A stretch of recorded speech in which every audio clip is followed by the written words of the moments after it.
Bisa juga, Kak. Baik, oke. Ya, topik kita hari ini adalah melakukan apa namanya isolasi gen target yang akan kita lakukan. Nah, saya kira sesuai dengan apa yang sudah diberikan pada minggu lalu tentang rekayasa genetika, bahwa secara prinsip kita bisa melakukan modifikasi terhadap segmen dari DNA tertentu untuk kita kombinasikan atau kita insersikan ke dalam segmen DNA organisme yang lain.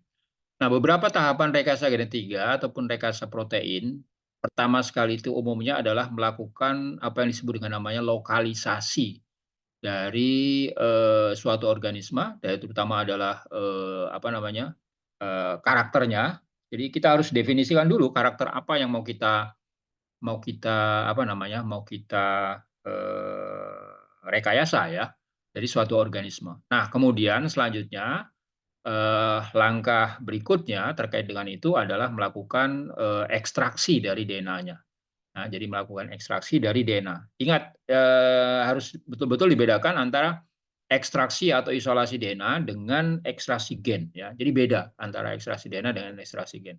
Nah, saya berharap Anda sudah belajar mengenai isolasi DNA ataupun ekstraksi DNA di materi yang lain, di mata kuliah yang lain. Mungkin ada mata kuliah misalnya eh, teknik molekuler dan lain sebagainya. Asumsi saya Anda sudah mengetahui itu karena tentu kalau rekayasa genetika tentu sudah topiknya ataupun subjeknya akan lebih dalam. Nah, kemudian setelah kita melakukan ekstraksi atau isolasi DNA, maka kita harus melakukan ekstraksi atau isolasi ataupun disebut juga dengan namanya melakukan cloning terhadap gen yang mengontrol atau yang mengendalikan apa nama trait tadi ya dari karakter yang akan kita apa namanya modifikasi ataupun kita rekayasa, termasuk juga proteinnya tentu saja karena nanti ujung-ujungnya kita kombinasinya itu kepada protein. Lalu kemudian yang ketiga, sebenarnya yang kedua ini ya, design engine express to a specific way. Eh, ya ini bisa juga, tapi ini saya kira tidak begitu detail. Yang apa namanya, yang penting adalah ini.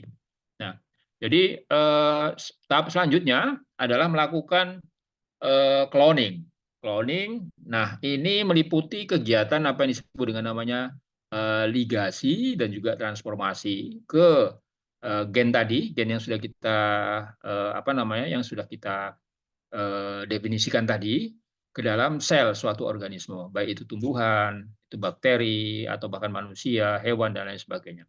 Lalu selanjutnya yang terakhir tentu saja adalah melakukan analisis secara fungsional ya, rekombinan, analisis fungsional daripada rekombinan. Apakah betul bahwa yang kita apa namanya, yang kita isolasi dan lalu kemudian kita transformasikan tadi itu betul-betul memang target gen yang kita harapkan sesuai dengan spesifik atau trait yang ingin kita isolasi tadi.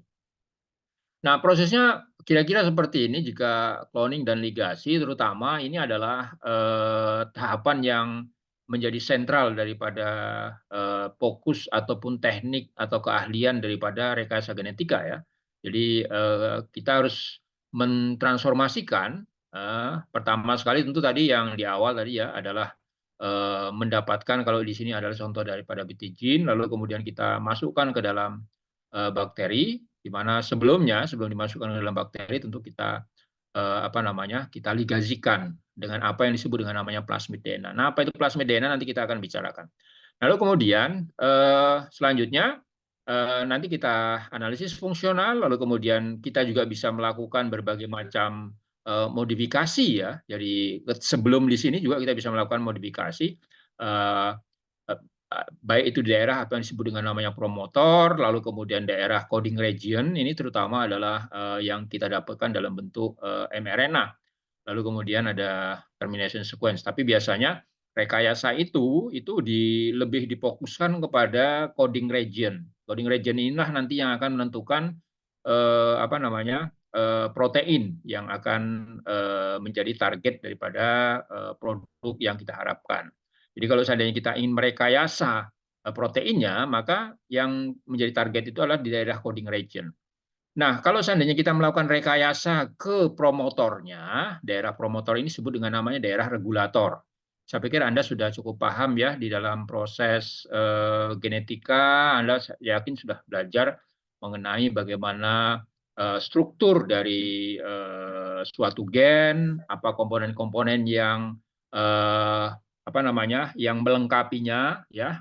Lalu kemudian secara struktural itu kira-kira begitu. Lalu kemudian secara fungsional kira-kira bagaimana gen itu berekspresi atau gen itu menghasilkan protein, ya. Biasanya kalau berekspresi itu menghasilkan protein, meskipun ada beberapa gen yang tidak menghasilkan protein. Contoh adalah gen-gen yang menghasilkan atau mengendalikan misalnya tRNA misalnya. Jadi RNA untuk mengangkut asam amino, atau gen-gen yang mengendalikan rRNA, ribosomal RNA. Dan biasanya ribosomal RNA ini justru gennya itu justru di dalam genom manusia sendiri itu jumlahnya lebih banyak ya. Hampir 80% itu gen itu adalah mengendalikan atau menghasilkan rRNA, ribosomal RNA. Sementara yang menghasilkan protein itu hanya apa namanya, hanya 5% jumlahnya. Jadi sedikit sekali yang coding sekuen. Yang lainnya itu mRNA, microRNA, lalu kemudian katalitik RNA yang lain.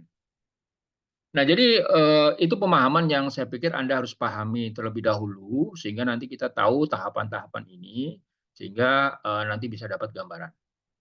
Nah, kita bicarakan pertama adalah isolasi dari gen target ya. Ini yang menjadi penting karena kalau seandainya kita akan melakukan rekayasa, maka tahap utama itu ya harus ada apa yang mau direkayasa gitu loh. Nah, di samping kita tadi sudah mendefinisikan kira-kira tujuannya apa, ya tujuan kita merekayasa itu apa. Kita ingin merekayasa proteinnya misalnya supaya bisa dia tahan terhadap suhu panas misalnya seperti kemarin, maka tentu kita harus melakukan modifikasi sesuai dengan apa yang dibutuhkan. Misalnya kalau misalnya kita ingin meningkatkan thermostability-nya, biasanya dengan menambah asam aminosisten misalnya, atau kemudian kita ingin membuka chain ataupun rantai dari katalitik domainnya misalnya. Nah, itu semua tergantung kepada target daripada apa yang akan kita lakukan untuk melakukan rekayasa tersebut. Nah, kalau kita hanya ingin menghasilkan jumlah protein yang lebih banyak, maka yang menjadi target kita bukan di rekayasanya. Misalnya kita ingin meningkatkan atau up regulasi dari protein itu misalnya atau enzim tertentu, maka yang kita rekayasa itu bukan di daerah ininya, bukan di daerah coding sekuennya, tapi yang kita rekayasa itu adalah komponen-komponen regulatornya. Nah, komponen regulator banyak, bisa tadi misalnya promotor atau faktor-faktor transkripsi yang lain misalnya, karena mereka nanti akan membentuk satu struktur kompleks ya, heteromer ya, karena bermacam-macam mereka akan bekerja secara sinergi lalu kemudian menginisiasi. Nah, peningkatan itu termasuk juga induksi-induksi, industri-industri yang bisa dipakai, itu bisa meningkatkan produksi dari protein target kita atau enzim target kita kalau itu dalam bentuk enzim atau senyawa-senyawa tertentu lah, senyawa-senyawa metabolik tertentu itu juga bisa. Jadi kunci utamanya di sana. Nah, kita oke lah itu bahasan mestinya Anda harus duduk dulu ya konsep itu di ini ya apa namanya di awal-awal ya. Jadi mungkin di mata kuliah yang lain misalnya genetika atau biologi molekuler, saya pikir mestinya itu sudah cukup duduk untuk Anda pelajari. Nah, ini sebagai gambaran bagaimana kita mengisolasi gen target. Bayangkan kalau seandainya kita punya satu sel ya, satu sel eukariot. Nah, sel eukariot ini kan kita tahu bahwa di dalam sel eukariot itu sangat kompleks sekali. Di sana ada mitokondria, bahkan kalau pada tumbuhan misalnya di sana itu ada kloroplas misalnya. Nah, lalu kemudian di dalam inti selnya saja kita juga banyak ya. Pada manusia saja misalnya kita punya berapa itu 23 pasang kromosom atau 46 jumlah kromosomnya ya. Jadi banyak sekali. Pada tumbuhan tertentu misalnya pada padi misalnya ada sekitar 12 pasang kromosom atau ada 24 misalnya. Nah, pertanyaannya di mana gen kita tadi itu? Nah, kan gen itu kan terletak di sepanjang kromosom ya.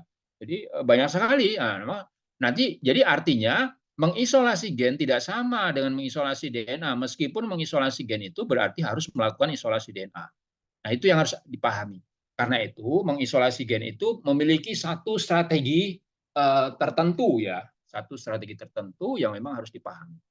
Nah, kalau kita perhatikan bahwa struktur dari suatu gen itu umumnya terdiri dari promotor, lalu kemudian ada start codon, ya, lalu kemudian ada codon terminator. Nah, inilah biasanya gen itu di apa namanya dicirikan dari konsep itu, ya. Nah, atau orang biasanya kalau memiliki data sekuen biasanya orang melakukan anotasi misalnya. Nah, jadi artinya kalau seandainya kita ingin mengisolasi dari suatu sel, pertama tentu kita harus pecahin. Sama dengan kalau seandainya saudara melakukan isolasi DNA saja.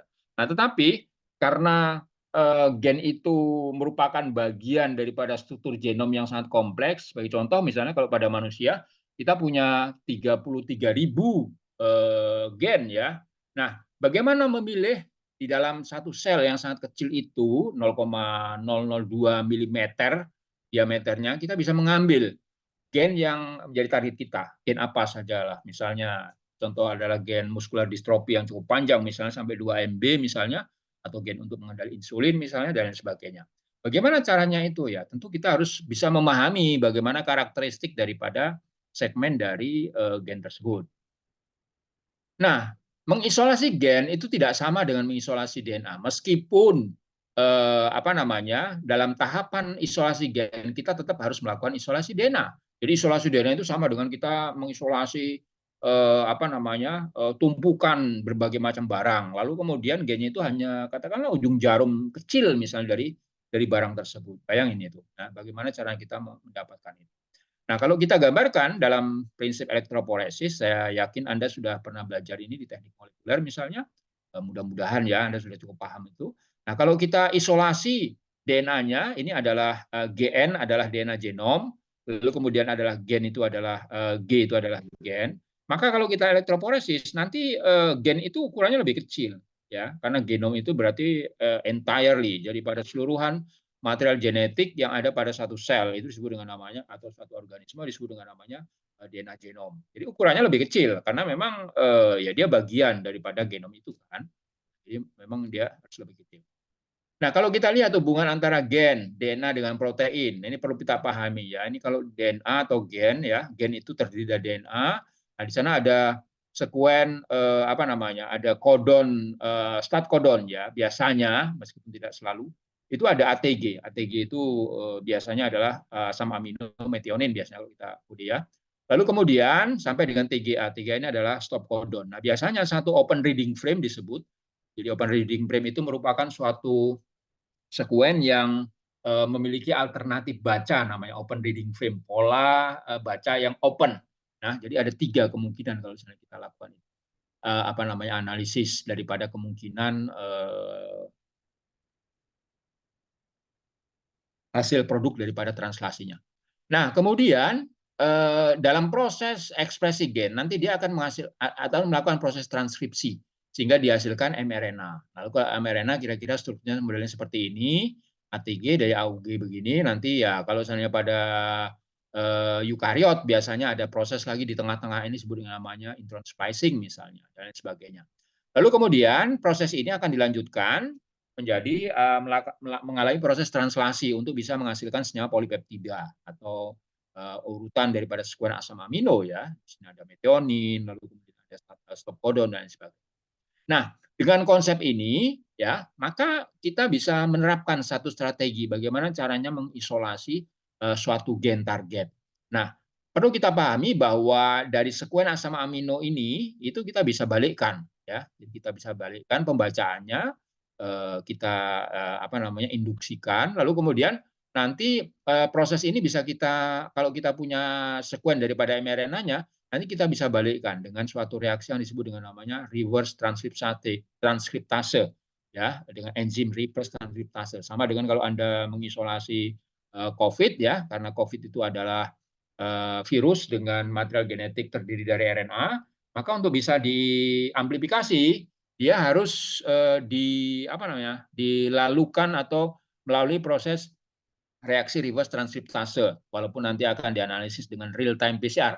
Jadi kadang-kadang singkatannya keduanya reverse transkriptase dengan real time PCR itu sama-sama RT ya, RT ya. Jadi Tapi kita harus lihat itu konteksnya di mana. Kalau seandainya untuk proses pembalikan, maka disebut namanya reverse transkriptase PCR. Lalu kemudian kalau seandainya dia terkait dengan analisis alatnya, analisis dengan menggunakan alat daripada PCR, maka disebut dengan namanya real time PCR. Ya, jadi itu Anda harus bisa bedakan itu. Nah, ketika kita melakukan analisis ya, ketika kita mendapatkan suatu DNA, urutannya biasanya ada yang seperti ini ya. Nah, ini kita jadi pusing juga di mana ini bagaimananya hanya terdiri daripada kombinasi antara adenin, timin, guanin, sitosin. Ya kan hanya itu saja nih. Ini adalah urutan sekuen nukleotida. Biasanya kalau orang nanti bisa dapat dari data misalnya data NGS, nanti dia bisa melakukan apa yang disebut dengan namanya anotasi misalnya ya. Jadi, memang pekerjaannya tentu, karena, apa namanya, informasinya ataupun datanya ini kan kalau nggak expert dia ya agak repot nih. Tapi nanti ada alat-alat atau software-software yang bisa dibantu untuk bisa membedakan. Nah, asam amino juga begitu ya, terdiri dari urutan-urutan, ini kan urutan daripada asam amino. Mudah-mudahan Anda sudah belajar bagaimana, apa namanya, eee cara penulisan simbol asam amino dengan menggunakan satu huruf. Saya kira sudah diajarkan lah kan di, teknik molekuler atau di biologi molekuler Anda mestinya sudah diajarkan. Nah, kita lihat, isolasi gen target terlebih dahulu. Jadi, bagaimana cara kita mengisolasi gen target tersebut? Nah, ada 2 kemungkinan ya. Kalau seandainya ada 2 strategi setidaknya di awal-awal ini, kita sebut dengan namanya functional cloning, lalu kemudian ada positional cloning. Nah, kalau seandainya produk biokimia dari gen tersebut itu diketahui, contoh misalnya kita ingin mengisolasi gen yang mengendalikan enzim, misalnya enzim amilase misalnya. Nah, kalau kita sudah tahu bisa mengidentifikasi enzim amilase itu, lalu bisa saja kita ketahui produknya. Nah, enzim amilase itu kita analisis proteinnya, karena enzim kan protein berarti. Lalu kemudian kita sekuen urutan daripada asam amino penyusun daripada protein itu, lalu kemudian analisis asam amino, lalu kemudian kita bisa dapatkan. Tadi kan bisa dibalikkan tadi kan, karena dari kode asam amino tadi kan ada 3 kodenya, lalu kita bisa balikkan kepada kode DNA. Nah, sehingga nanti bisa dapatkan urutan daripada DNA. Nah, ini gampang kalau seandainya kita sudah tahu fungsionalnya. Jadi produk daripada gen tersebut kita tahu, maka kita bisa gampang apa namanya mengisolasinya. Nah, problemnya banyak itu gen-gen yang kadang-kadang tidak diketahui ininya, tidak diketahui fungsinya gitu. Nah, contoh misalnya kalau kita dapat data NGS misalnya, kan kita nggak tahu tuh, itu harus diuji lagi gitu ya, meskipun kita dapat dapat langsung itu sekuen gennya. Karena kalau data NGS pasti nanti sudah gampang sekali, apalagi kalau di database itu sudah cukup lengkap ya.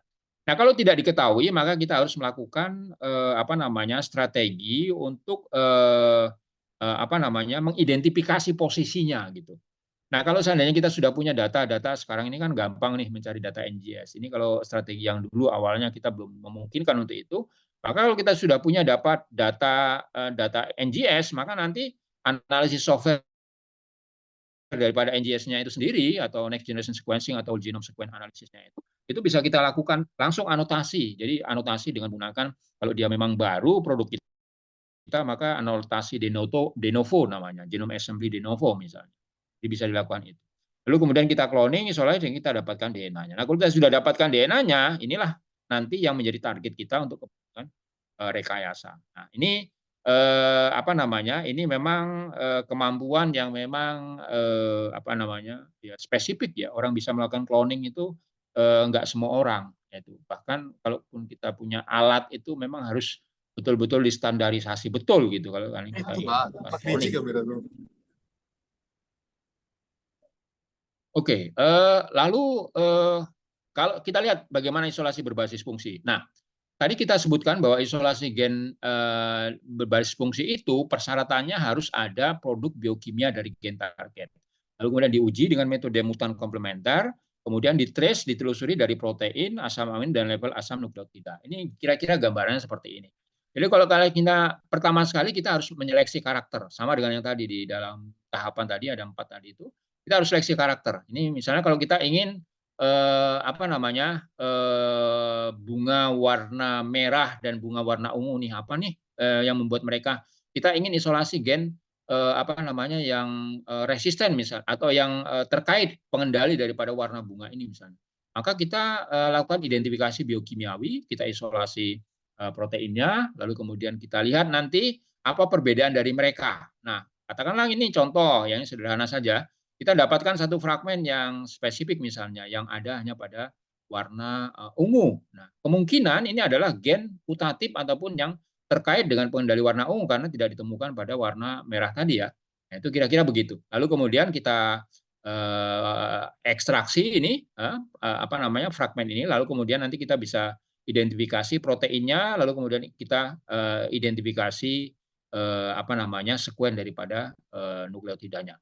Begitu pula kalau seandainya misalnya ada bakteri misalnya ya, bakteri yang ENR ini adalah non resisten, MDR itu adalah multi drug resistant misalnya, jadi tahan dia, ternyata. Lalu kemudian kita amplifikasi, lalu, kita ekstraksi senyawa biokimiawinya, lalu kemudian kita, apa namanya, kita, partisi atau kita, ya, separasi ya, kita separasi, sehingga nanti, oh ternyata yang apa non resisten ini, punya ini, sementara enggak ini. Nanti kemudian nanti bisa kita, isolasi lebih lebih jauh lagi lah, bisa identifikasi. Nah, kira-kira modelnya seperti itu.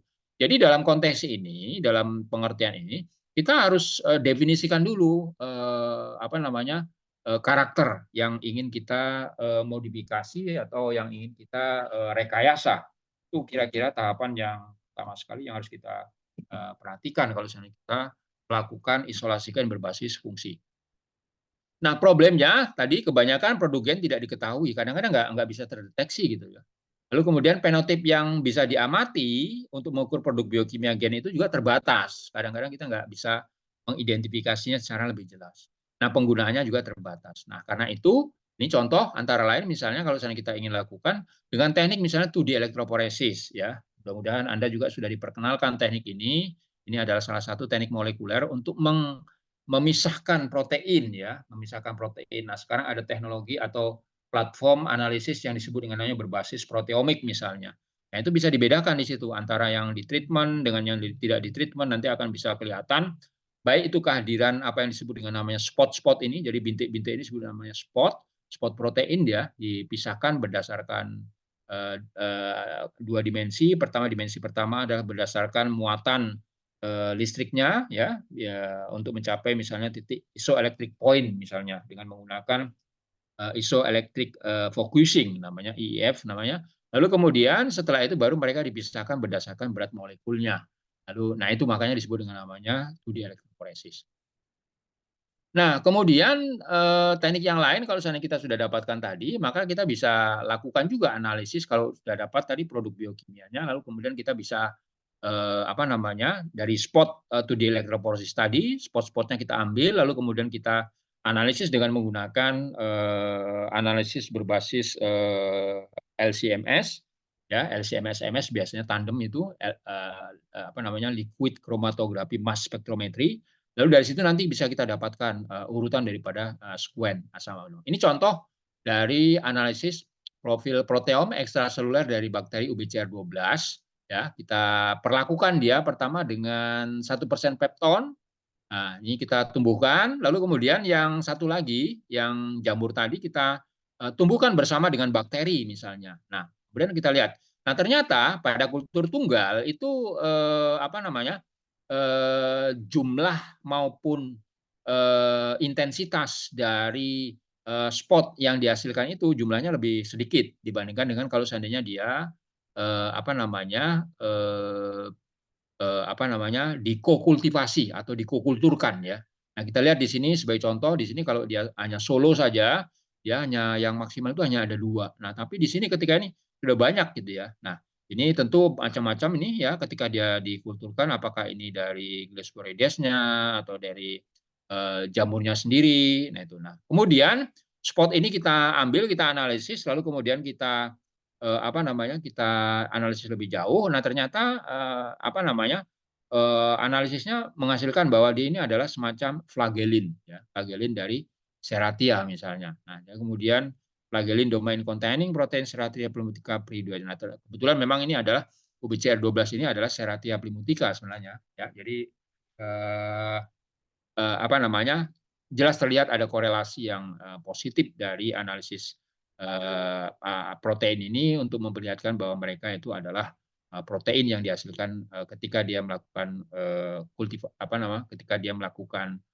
kokultur ya dengan jamur. Nah, ini adalah salah satu uji yang kita lakukan untuk bisa melihat kemampuan penekanan dari bakteri kepada jamur patogen. Jadi kalau kita ingin menghasilkan senyawa-senyawa atau bisa menghasilkan atau mendapatkan produk senyawa-senyawa anti jamur misalnya dari bakteri, kira-kira modelnya seperti ini. Jadi bisa kita analisis lebih dalam.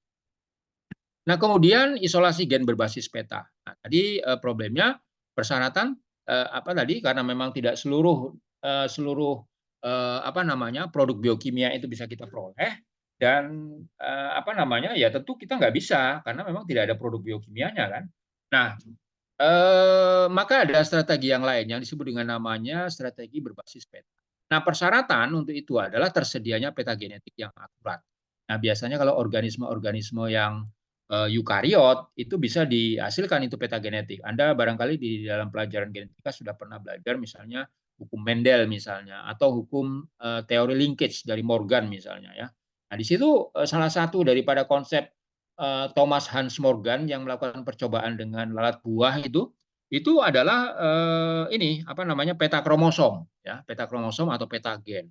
Jadi harus ada dulu peta genetik ya yang dihasilkan dari linkage analysis. Material dasar untuk melokalisasi posisi gen target secara genetis. Nah, ini harus digarisbawahi ya secara genetis. Lalu kemudian juga harus dilengkapi dengan tersedianya peta fisik di sekitar gen target. Nah, ini peta fisik yang satu peta genetik. Nah, material fisik posisi gen target secara aktual. Nah, ini kira-kira tahapan yang akan dilakukan. Pertama, melakukan identifikasi mutan untuk mengidentifikasi adanya polimorfisme, lalu kemudian screening marker untuk pemetaan, penentuan posisi gen target. Ya, ini setelah kita dapatkan data, lakukan analisis, kemudian penentuan posisi fisik gen target, lalu kemudian isolasi gen kandidat, ya, uji dan fungsionalitas dengan komplementasi, karakterisasi molekuler, dan pada akhirnya kita dapatkan gen target. Nah, berbagai macam strategi yang sudah dilakukan untuk bisa menghasilkan analisis tadi, itu untuk bisa mengisolasi gen tadi itu sudah diberlakukan pada berbagai macam organisme. Sebagai contoh pada tikus, pada sapi, pada manusia, pada kedelai, ini pada tumbuhan berarti ya, barley, gandum, peanut, tomato, memang lebih banyak pada tumbuhan karena tumbuhan itu gampang untuk bisa apa namanya membentuk populasi yang bisa digunakan untuk pemetaan genetik itu. Mudah-mudahan Anda di apa namanya di genetika sudah diajarkan. Nah, ini prinsip daripada penyusunan peta genetik dan peta fisik. Nah, peta genetik itu apa sebenarnya? Peta genetik itu adalah posisi target gen secara teoritis yang ditentukan berdasarkan hasil analisis genetik segregasi alel-alel tertua dan keturunannya. Jadi di sini kita membutuhkan apa yang disebut namanya segregating population. Jadi populasi misalnya kalau Anda punya apa namanya punya organisme disilangkan A besar lalu kemudian B besar A kecil disilangkan nanti keturunan F1-nya kan A besar A kecil. Lalu kemudian ketika A besar A kecil ini dikawinkan sesamanya atau di selfing, maka nanti dia akan mengalami segregasi menjadi A besar, kemudian A besar A kecil sebesar 50%, kemudian A kecil. Nah, itu disebut populasi yang bersegregasi, ya. Nah, langkah penyusunannya menemukan penanda antara alel dominan resesif, melakukan persilangan individu, melakukan analisis pedigree yang bisa dilakukan. Lalu kemudian kita bisa lakukan apa? Berbagai macam apa namanya penanda antara alel dominan resesif itu bisa kita dapatkan antara lain dengan menggunakan berbagai macam sistem marker FLP, AFLP, SSR, STS, NP dan lain-lainnya. Nah, untuk memperoleh marker polimorfisme pada alel target ini tujuannya kita menggunakan ini. Lalu kemudian menggunakan itu untuk melakukan analisis pedigree, lakukan analisis tautan, dan lalu kemudian penentuan daripada jarak genetis. Ini contoh yang gambaran tadi, ini active height, active low, lalu kita dapatkan pada yang merah misalnya ada satu fragmen yang polimorfisme, lalu kemudian kita lanjutkan lebih jauh, genotyping, ini contoh daripada bulk segregated analisis, ya. Kalau misalnya kita ingin mempersingkat proses, lalu kemudian kita analisis pada individu, sehingga nanti kita dapatkan satu peta genetik model seperti ini. Ya, mungkin Anda sudah pernah melihat ya. Nah, ini adalah posisi daripada sex locus. Jadi locus ataupun gen target atau alel yang terlibat di dalam proses pengendalian jenis kelamin. Kebetulan ini hanya pada tumbuhan sebenarnya, tapi pada manusia juga modelnya seperti hampir mirip dengan. Nah, ini kira-kira. Lalu dianalisis, kemudian diiringi dengan pembentukan apa yang disebut dengan namanya peta fisik. Nah, peta fisik itu apa? Peta fisik adalah peta posisi suatu lokus atau gen tertentu yang besarannya itu dinyatakan dengan satuan pasangan basa. Kita tahu bahwa DNA itu pasangannya juga basa. Nah, jadi artinya kalau peta fisik itu dia sudah mengarah kepada peta yang realistis, peta yang faktual, peta yang didasarkan kepada panjang daripada jarak DNA, jarak basa nitrogen satu dengan basa nitrogen yang lain. Kalau peta genetik itu ditentukan berdasarkan analisis genetik. Jadi berdasarkan apa yang disebut dengan namanya frekuensi rekombinan. Kalau Anda tertarik, Anda nanti bisa baca di internet, saya kira bagaimana cara menentukan peta genetik itu. Lalu kemudian ini peta fisik ya, jadi disandingkan nanti bisa diperoleh misalnya dari hibridisasi in situ ya. Jadi apa yang teknologi yang dikenal dengan namanya FISH sekarang ini, fluorescence in situ hybridization. Lalu menggunakan sekuen DNA berukuran besar, high molecular weight DNA, untuk bisa menghasilkan apa yang disebut dengan namanya pustaka DNA. Lalu kemudian penyusunan kontik dari kolom-kolomnya mengandung insersi, ukuran besar, misalnya pak, kosmit, bakyak, dan lain sebagainya. Nah, ini adalah proses-proses ataupun tahapan yang bisa dipakai. Contoh ini penyusunan peta fisik ya, kita sudah dapatkan peta genetiknya tadi, lalu kita ambil beberapa marker yang bisa kita gunakan, yang tentu saja yang dekat dengan posisi daripada gen sesuai dengan ekspektasi secara genetis tadi. Lalu kemudian ini kita gunakan untuk kita isolasi, lalu kemudian kita kita lakukan analisis hibridisasi. Anda saya kira sudah pernah belajar ya mengenai apa itu yang dimaksud dengan namanya teknik hibridisasi. Lalu nanti kemudian dilihat bagaimana karakteristiknya. Nah, ini selanjutnya bisa digunakan kalau seandainya kita melakukan hibridisasi in situ. Ini sama dengan kalau seandainya Anda mungkin pernah belajar imunohistokimia. Ya, ini salah satu variannya ya, FISH, teknologi FISH, fluorescence in situ hybridization. Nah, artinya probe dari DNA yang kita sudah isolasi tadi kita kita lengketkan itu, kita hibridisasi dengan segmen dari kromosom yang langsung di dalam sel, makanya disebut dengan nama in situ hybridization. Jadi langsung dalam sel itu, sehingga nanti kita tahu nih, contoh yang ini E4150 tadi, ini nggak begitu jelas, DAPI juga jelas, E447 ini kelihatan ini yang kuning-kuning nih. Nah, jadi dari marker kita tadi, fragmen daripada marker kita tadi, itu mengandung ini bisa dilihat posisinya di mana. Lalu kalau misalnya kita menggunakan 18 SS RNA 5,8 dan selanjutnya ini yang merah-merah. Jadi kita tahu nih lokasi daripada gen kita pada kromosom-kromosom itu di mana kira-kira. Nah, tapi seperti yang kita lihat pada gambar ini, kan ini ya kromosom itu kan panjang. Kalau seandainya manusia itu 3,3 giga dibagi 23 misalnya kan, 23 kromosom, kan panjang sekali gitu loh. Berapa MB itu. Nah, ini adalah salah satu kelemahan daripada hibridisasi in situ. Lalu teknologi yang lain adalah dengan cara mendesain apa yang disebut dengan namanya pustaka DNA ya. Jadi pustaka DNA atau DNA library. Lalu kemudian kita dapatkan ini berbagai macam tahapannya, dari mulai kita restriksi dengan enzim, kemudian kita dapatkan, lalu kemudian kita kita transfer, lalu kemudian nanti kita masukkan ke dalam plasmid ya, berbagai macam jenis plasmid untuk bisa menghasilkan pustaka DNA tadi. Nah, ini salah satunya dengan menggunakan bak, lalu dianalisis berapa ukuran daripada masing-masing insertnya, kita bisa tahu untuk bisa menghasilkan itu. Nah, kita dapatkan pustaka baknya. Lalu kemudian ini bisa kita seleksi dengan menggunakan salah satu teknik molekular marker tadi, misalnya dengan AFLP atau dengan PCR base misalnya, atau dengan koloni hibridisasi. Nah, kita dapatkan positif-positif. Nah, positif-positif inilah nantinya yang akan kita bisa gunakan. Karena yang kita gunakan ini tentu adalah berdasarkan tadi yang lokus secara genetisnya itu dekat kan, yang tadi sudah dipilih. Ini salah satu contoh ketika melakukan proses identifikasi sampai nanti didapatkan dan akhirnya nanti bisa didesain lah atau diperkirakan lah kira-kira assembly atau susunan daripada kontik yang akan kita peroleh. Nah, sehingga kalau kita sejajarkan antara yang hasil analisis data genetik tadi dengan data fisik, maka kita akan dapat data model seperti ini. Meskipun ada beberapa gap misalnya yang belum terbentuk, nah itu prosesnya itu dilanjutkan dengan sirkulasi ataupun siklus berikutnya sampai nanti mereka itu terhubung ya. Nah, tentu saja ini menjadi problem ya. Ada beberapa macam problem karena kita harus melakukan kromosom walking namanya kan. Jadi karena tadi ada gap, maka kita harus lakukan sirkulasi berikutnya atau siklus berikutnya. Nah, problemnya jika bertemu dengan daerah sekuen repetitif pada eukariot, pada manusia, pada tumbuhan, pada hewan, itu banyak ditemukan sekuen repetitif.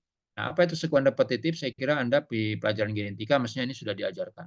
Maka proses walking tidak bisa dilanjutkan. Pusing dia, sama dengan masuk dalam labirin misalnya ya.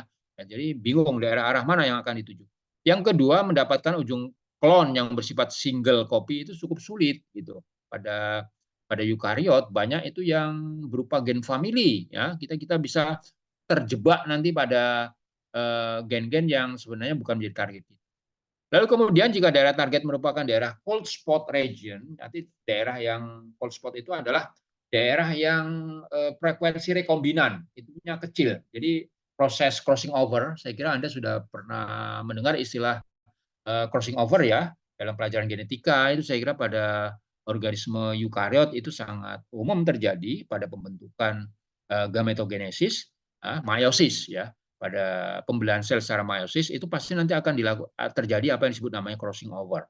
Nah, kalau seandainya crossing over-nya itu jarang terjadi di daerah tertentu di sepanjang misalnya pada manusia ada 23 kromosom tadi, jarang ditemukan, maka analisis menggunakan peta genetik tadi itu memang agak susah karena nanti nilainya itu nanti sangat bias ya, sangat bias karena terjadi perbedaan yang jauh antara jarak fisik dengan jarak genetik dengan jarak fisik yang sebenarnya.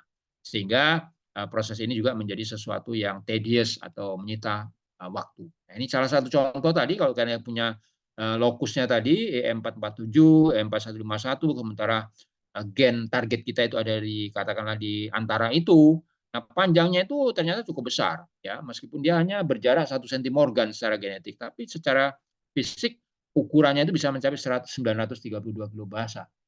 Nah, kalau kita teknologi sekarang dengan menggunakan teknologi NGS ini saya kira gampang saja nanti udah langsung sequencing saja gitu, lebih worth it dan lebih efisien serta efektif saja. Nah, sehingga bisa dapatkan data model seperti ini ya, sudah dapatkan data, lalu kemudian ya tinggal kita analisis lah berikutnya kira-kira. Nah, itu apa namanya pendekatan yang kedua. Pendekatan yang ketiga adalah isolasi gen berbasis PCR.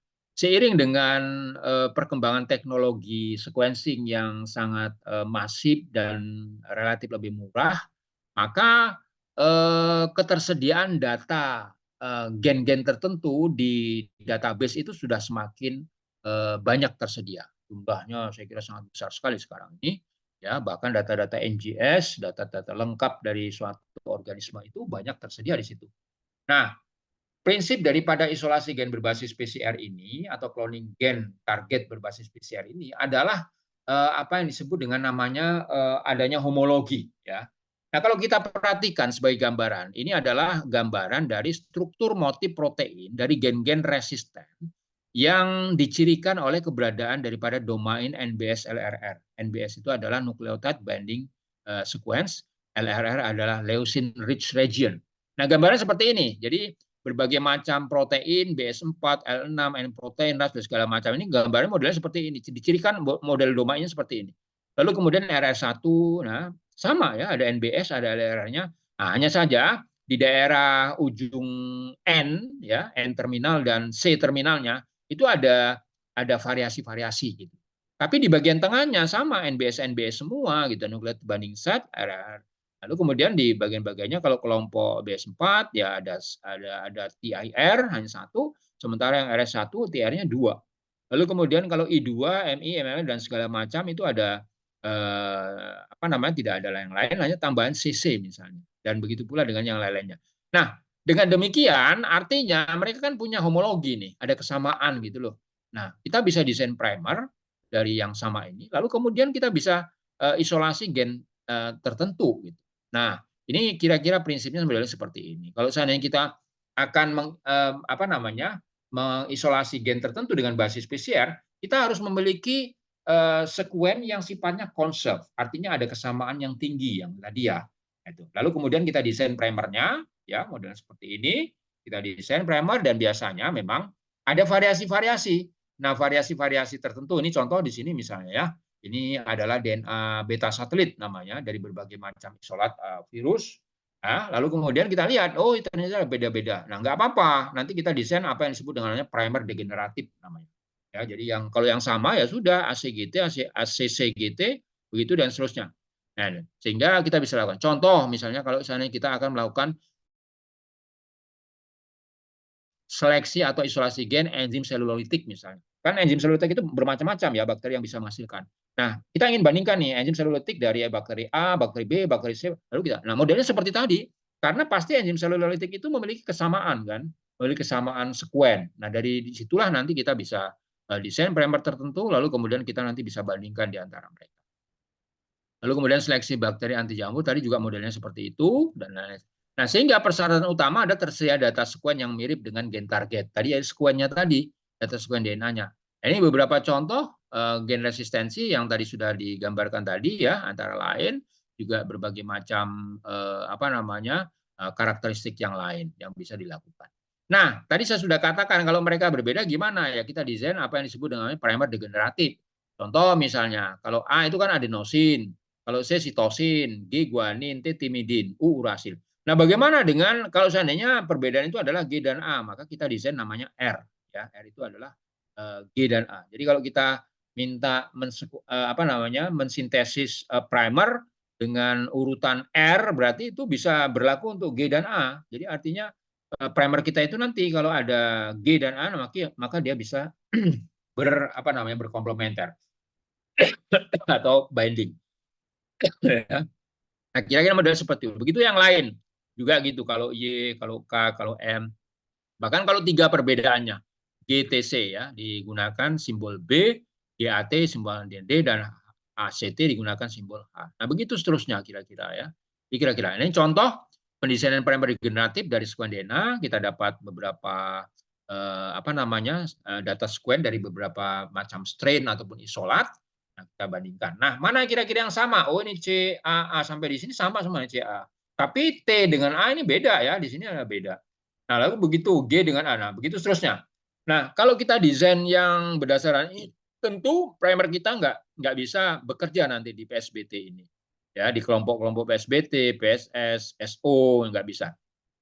Atau sebaliknya kalau kita desain berdasarkan ini nggak bisa untuk kayak itu. Nah, bagaimana caranya supaya primer yang kita desain itu bisa dipakai untuk semuanya gitu loh. Nah, maka ini yang berbeda-beda tadi kita gunakanlah tadi lambang yang degeneratif tadi. Nah, di sini kan C A masih sama. Nah, bedanya adalah T dengan A. Kalau kita lihat T dengan A, mana nih? T dengan A nih. A dengan T, maka lambangnya adalah W. Kita lihat nih benar nggak? Nah, lambangnya adalah W, betul. Yaitu T dengan A. G dengan A, adenin guanin. Nah, oh ternyata kalau adenin guanin adalah R, maka primer kita adalah R, model begini, ya. Begitu seterusnya. Nah, inilah yang disebut dengan namanya primer degeneratif. Nah, primer degeneratif biasanya dipakai kalau misalnya kita ingin mengisolasi gen-gen tertentu yang sifatnya tadi menggunakan pendekatan dari isolasi gen berbasis PCR. Nah, bagaimana kalau data yang kita peroleh itu atau kita miliki itu adalah data sekuen asam amino ya sama analog dengan tadi karena eh, asam aminonya kode asam amino kan kita bisa translate nanti kita balikkan kepada kode daripada kodon penyusunnya kan meskipun nanti ada yang alternatif.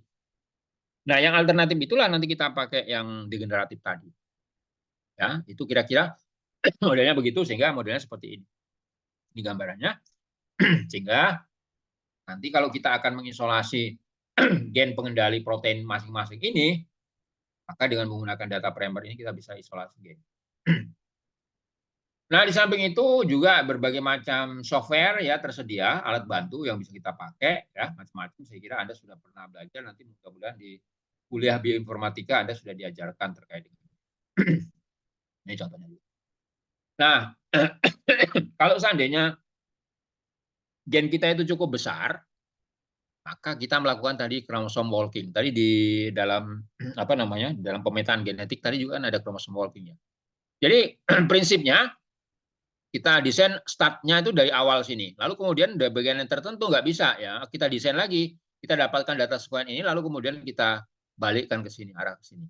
Nah itu kira-kira prinsip daripada kromosom walking ya. Jadi prinsipnya itu berjalan. Nah dengan cara seperti itu, kebetulan tim kami sudah melakukan berbagai macam isolasi, meskipun tidak besar ya, 2,749. Ini cukup kecil, makanya gampang sih anak-anak S1 bisa melakukan ini sebenarnya di labor kita untuk bisa melakukan itu. Bahkan kami melakukan pemetaan pemeriksaan analisis whole genome dari data bakteri yang panjangnya sampai dengan 5,7 MB misalnya. Nah, bahkan ya sekarang gampang sih dengan teknologi NGS, paling dibayar dengan berapa sequencing misalnya kalau kami dulu bakteri sudah 32 juta. Nah, yang lain-lainnya nanti saya kira bisa. Nah, dengan berbagai macam ini asalkan ada dananya, saya pikir kita tidak susah kalau sekarang ini akan melakukan analisis whole genome sequencing. Nah, kemudian berbagai macam teknik juga bisa dilakukan kalau tadi datanya masih terbatas, kita bisa melakukan ekstensi dan lain sebagainya. Ini berbagai macam teknik yang bisa dipakai untuk bisa memperpanjang data sequence yang ingin kita analisis. Oke, saya kira sampai di sini dulu. Itu adalah topik mengenai bagaimana kita melakukan tahap pertama dari proses rekayasa genetika, yakni mengisolasi gennya. Silakan kalau ada pertanyaan dari saudara yang mungkin bisa kita diskusikan.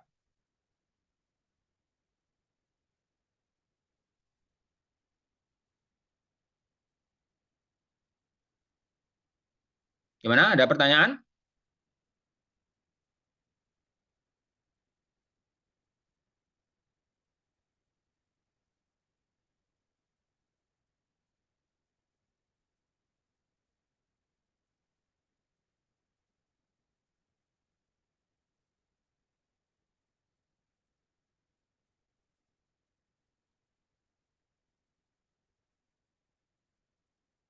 Oke, kalau tidak ada pertanyaan, tentu nggak mungkin kita bengong-bengong saja ya, supaya jangan terlalu beban. Kita akhiri pertemuan kita. Mudah-mudahan Anda bisa mendapatkan manfaat dari materi topik tadi. Dan nanti kalau ada pertanyaan, silakan Anda bisa ajukan di minggu depan juga. Oke, saya kira itu saja. Makasih semuanya. Selamat siang. Assalamualaikum warahmatullahi wabarakatuh.